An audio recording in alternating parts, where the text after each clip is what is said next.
Pay attention to Rachel Moran, 21 years old, walking home alone through the dark streets of Kingston upon Hull, England.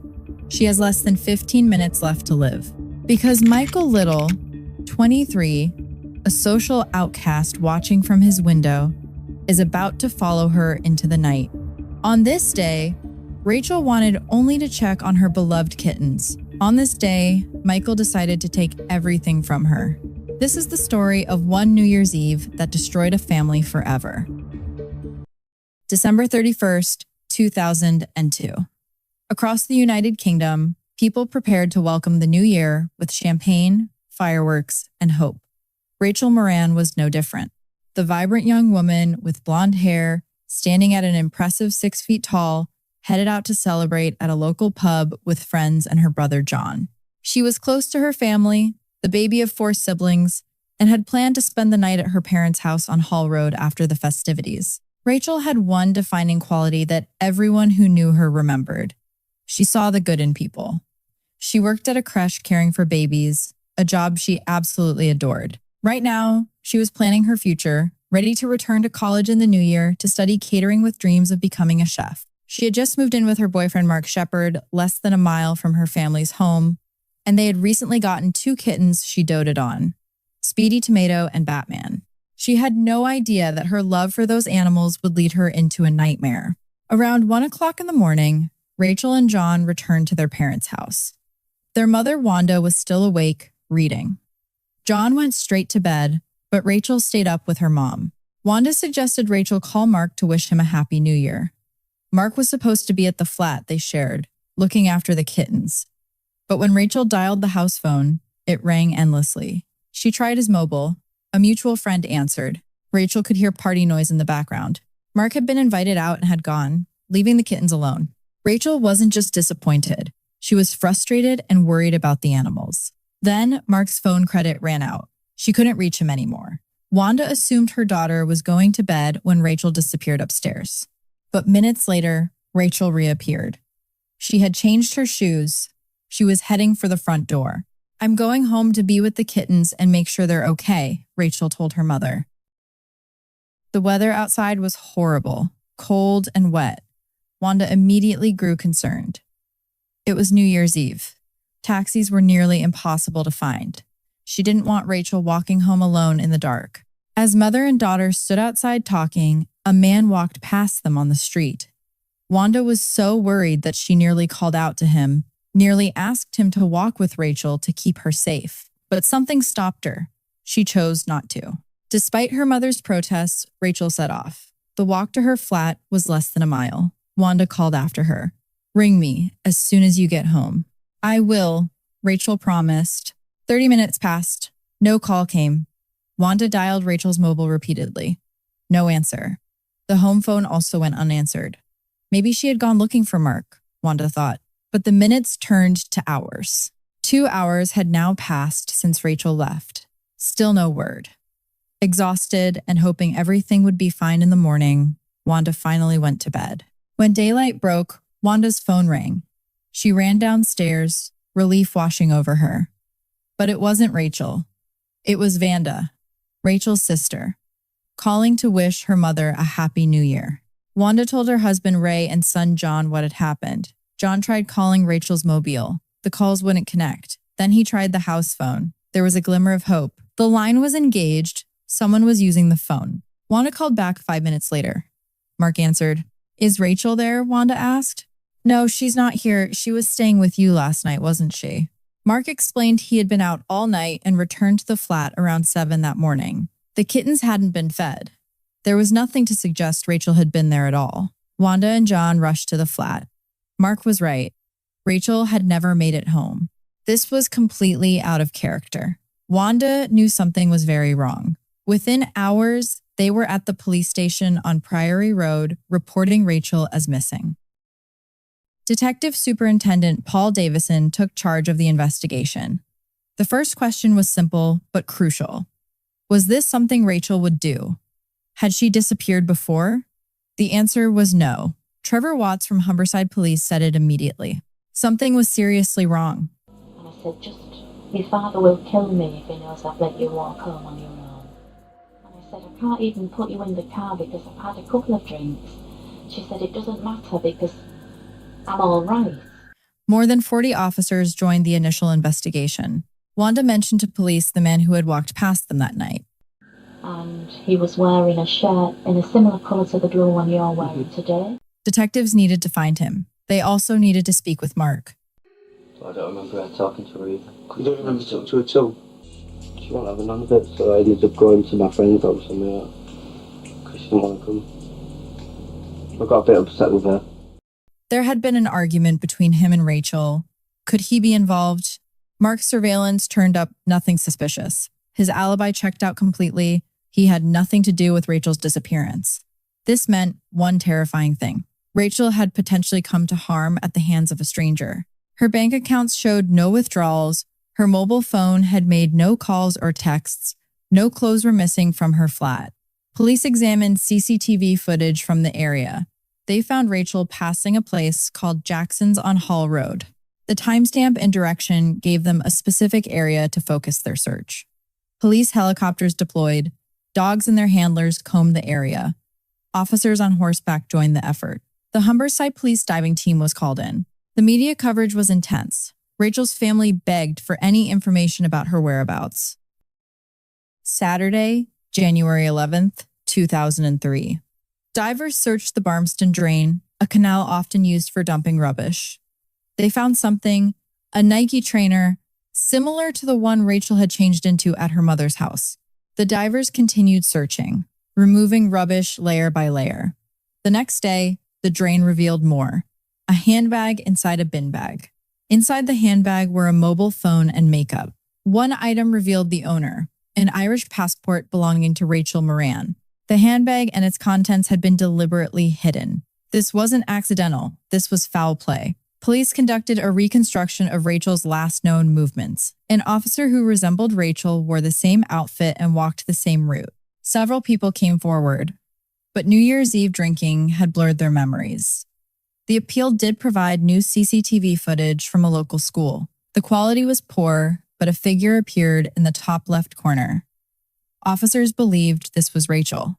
If so, she had been less than 200 meters from the safety of her flat. The footage also showed she had taken a darker route than initially believed. Then something else appeared on the screen. A figure running up behind Rachel. Could this person be responsible? Officer Trevor Watson explained that 99% of bodies are found within 1 mile of the last sighting. They decided to search every single home within 1.5 miles of Rachel's flat. More than 100 officers were drafted in. It became the biggest search ever undertaken by Humberside Police. The risk was enormous. The time and manpower required was staggering. But if there was even a small chance of finding Rachel, they had to take it. Tuesday, January 28th, 2003. The house searches began. Each team consisted of 3 people, a search specialist and 2 police officers. More and more houses were searched. Then Paul Davidson received a call in the incident room. The caller was a police officer. He was deeply upset and distressed. PC Steve Dennison and his team had searched 19 Nash Court. The owner was a young man. He had a friend visiting, another male. The flat was dirty and unclean, rubbish everywhere. The search was quick. The owner showed officers each room. No sign of Rachel. One last thing remained, the bin cupboard belonging to apartment 19. They asked the owner for the key. He said he didn't have one. Then he said he didn't know where it was. Then he changed his story again. Maybe the key was at his mother's house, he said. The officers found this odd. Why wouldn't he have a key to a cupboard he regularly used? They told him to find the key. Find it quickly. He soon did. He handed it to the officer and went back into his flat. The door finally opened. The cupboard was full of rubbish, carpet and boxes. They began removing everything. When PC Dennison turned back for more, his colleague had stopped moving. He was just staring into the cupboard. PC Dennison moved to see what had frozen his partner in place. Human remains in amongst the rubbish. After 4 weeks of searching, the hunt for Rachel Moran had ended. Her lifeless remains were found stuffed into the 3-foot by 3-foot cupboard, wrapped in a sheet, barricaded behind bags of rubbish. The flat was just 200 yards from her home. Both men were immediately arrested on suspicion of murder. The owner of the flat was 23-year-old Michael Little. His friend was named Mark Fuller. Mark immediately protested. He had no idea what the officers were talking about. Michael told them his friend knew nothing. Transport arrived to take Mark to the police station. PC, Steve Dennison, remained in the flat with Michael Little. Michael Little began to talk. PC Dennison wrote down his words. "I'm so glad you found her. I've wanted to tell someone for ages. It's such a weight off my chest. I saw the police stuff on the news and just hoped they came here. I've not told anybody else. Nobody knows. I can't be a normal person doing this. I must be evil or something. I saw her that night walking alone, so I went over and spoke to her. She came back here for a drink and we chatted for a while but ended up arguing. I think I walked out of the room or something, and when I came back, she'd gone into the kitchen and was stood at the side with her back to me. When I went near her, she turned around, and I saw a small blade in her hand. She struck out and injured me on my arm." He claimed self-defense. Wanda said she was relieved Rachel had been found, that they wouldn't be left wondering. Michael Little was taken to Queen's Garden Police Station. In his interview, PC Steve Dennison showed Michael the transcript from the flat. Michael said it was accurate. He signed it. Police pieced together his movements for New Year's Eve. He had gone out with friends. He attempted to talk to a woman he had a crush on. She rejected him and left with one of his friends. He ran into someone else and was invited to a party. He stayed until just after midnight, then decided to go home. When officers looked at his route, they realized something incredibly sinister. He had been the man who walked past Rachel and Wanda. The man Wanda nearly called out to, nearly asked to walk with her daughter and keep her safe. It was possible he had heard Rachel saying she was going to walk home. CCTV footage from outside Jackson's on Hall Road showed a male 3 minutes before Rachel came into view. Michael Little, the person seen in the school footage running up to Rachel from behind, was now believed to be Michael as well. He had been ahead of her. This meant he had likely hidden to allow her to pass, then set off after her. The postmortem results painted a picture of incredible violence. Rachel had been attacked 27 times in the back, head, and neck. Attacked from behind with a 12-inch kitchen weapon that was never found. She had no defensive wounds. Several wounds were so forceful they went completely through her body. Rachel's blood was found in the flat, suggesting she had been killed in the hallway. There was mud on the back of her legs. Evidence, Paul Davidson said, that she had been dragged across grass into his flat. There was no evidence she had attacked him. Detectives believed he may have tried to talk to her as she walked. She made it clear she wasn't interested in his advances. This would have been the second time he was turned down that night. In a fit of rage, he abducted her and took her into his flat before ending her life. Swabs showed she had been sexually assaulted. The decision was made not to arrest Michael on suspicion of sexual assault, as they couldn't be sure if she was alive or deceased when it happened. The block of flats where Rachel lived was opposite a children's playground. On the other side of the playground was Michael's flat. The route she always took to her parents went directly in front of his window, where he would often sit, staring or drawing for hours. It's believed he had likely seen her walking past before. On paper, Michael Little attended Greatfield Comprehensive School in Hull, where bullies frequently targeted him because of his weight. Students called him Podgy. He mainly hung around with his sister at school, who was 4 years younger. His father had abandoned the family. Michael said he was beaten and abused by his stepfather, who later passed away from kidney disease. Michael adored his mother. She and his sister were the only women in his life, but beneath that surface, something dark festered. As he grew into adulthood, he lived in various council flats that he would neglect and never clean. Neighbors thought him strange. He used most of his time to stay inside, take drugs, and watch adult content. One person who went to school with him said he would often take drugs, which made him unpredictable. There's always been something wrong with him. He has a pretty bad temper. He had few friends, but officers spoke to the ones he had. They mentioned his fantasizing about women and his claims of having a girlfriend, something they knew wasn't true. When they described the alleged girlfriend, Michael had said she was a slim woman standing at 6 feet with blonde hair. Details that matched Rachel. As for Mark Fuller, he was released without charge. It was determined he had absolutely nothing to do with Rachel's death. Friday, January 31st, 2003. Michael Little was charged with the murder of Rachel Moran. He entered a plea of not guilty. At Hull Crown Court, Michael Little stood in the box. The evidence was substantial. People wondered what kind of defense he could possibly offer. His story changed again. He said Rachel had agreed to be intimate with him back at his flat. Her murder, he claimed, had actually been committed by his friend Mark Fuller. He said that in a fit of rage and jealousy after discovering Michael being intimate with her, Mark had taken her life. He told the jury Mark had gone, in his words, absolutely crazy, using a large blade to kill her. He claimed Mark threatened to kill him and his family if he didn't take responsibility for Rachel's murder. Michael told the court he regretted not doing more to help during the attack. He claimed he was forced to clean up, get rid of the blood, and hide her body. I told him I was not going to help him, and he said I had no choice. I was extremely traumatized. I just didn't want to know. I just wished everything would go back to the way it was, he told the jury. On the witness stand, Mark was interrogated in a brutal series of questioning. He denied playing any part in Rachel's murder. He told the court he had gone to a party in the city before going to his mother's house in the early hours of the morning when Rachel was killed. Mark was not charged with any offense. There was no evidence linking him. He had an alibi. This story was nothing more than a desperate attempt by Michael to pin the blame on someone else.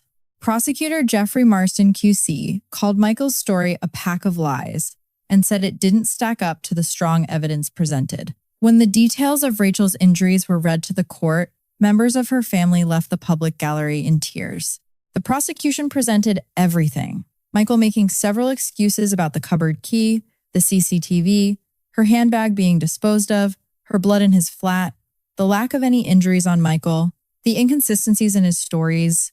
It was a very strong case. The jury deliberated for 9 hours following the 3-week trial. The longer they were out, the more worried police became. Detective Superintendent Paul Davidson feared he would be found not guilty. Wanda had attended the entire trial but couldn't go into the courtroom for the verdict. As silence fell, the verdict was read. Michael's defense had not swayed the jury. He was convicted of murder. Michael Little showed no emotion. The hard work and dedication of police had finally brought her killer to justice. Paul Davidson said, "If we had not found the body, Rachel's grave would have been that 3-foot square cupboard." Before sentencing, a letter written by Wanda was read to the court. She referred to herself as a physical wreck in the wake of her daughter's murder. She said her husband Ray, Rachel's father, had been left destroyed. "For my husband Ray, it has destroyed him, and at times he has felt he has had nothing to live for. The loss of Rachel has severely traumatized my family. Life will never be the same again. We have not just lost Rachel, but lost part of each other." When her family came out of court, Rachel's older sister Carrie said, "We feel no elation, only emptiness." Her boyfriend Mark said in a statement, "My biggest regret is that Rachel was taken from me and I didn't get the chance to say goodbye. I still can't and don't believe that Rachel has gone." Mr. Justice Hooper said Michael's attempt to blame an innocent man showed he had a lack of concern for the truth and a total lack of remorse. He added that Rachel's murder had been totally destructive to her family. He said he would write to the Home Secretary recommending a minimum tariff be set for the life sentence. In 2007, High Court Judge Mr. Justice Beaton set Michael Little's minimum term at 25 years. In 2010, it was reported that Rachel's sister Vanda had passed away following complications from chickenpox exposure. Due to complications from diabetes, she had lost both of her legs and was partially blind. Ray and Wanda said she never recovered from Rachel's death. They believed she had neglected treatment from the moment Rachel disappeared until Michael Little was convicted 10 months later. Ray said Michael took away part of Vanda on that New Year's morning. "That full year I put down to Michael Little." Vanda was later buried next to her sister. Detective Superintendent Paul Davison, who led the investigation into Rachel's disappearance, retired from the police force in 2012 after reaching the rank of chief superintendent following 30 years in the job. New Year's Eve is for many an evening to look forward to, a chance to be with those nearest and dearest and look forward to whatever awaits in the coming year. This was no different for Rachel. She was someone whose life was just beginning, clearly filled with so much promise. Paul Davison later wrote a book about her case, simply titled Rachel. It was published with the blessing of Wanda and Ray. He remained in contact with them and spoke of their strength in dealing with such loss. They are incredible people. During the investigation, I got a glimpse of the impact losing Rachel had on them, of that gut-wrenching sense of loss. Every second is like a lifetime of pain for them, and it's never going to end. They have shown such incredible fortitude and strength throughout. Rachel Moran's story is one of a young woman with everything to live for, whose final walk home led her into the path of evil. Her legacy lives on in the memories of those who loved her and in the determination of the investigators who never gave up until they brought her home.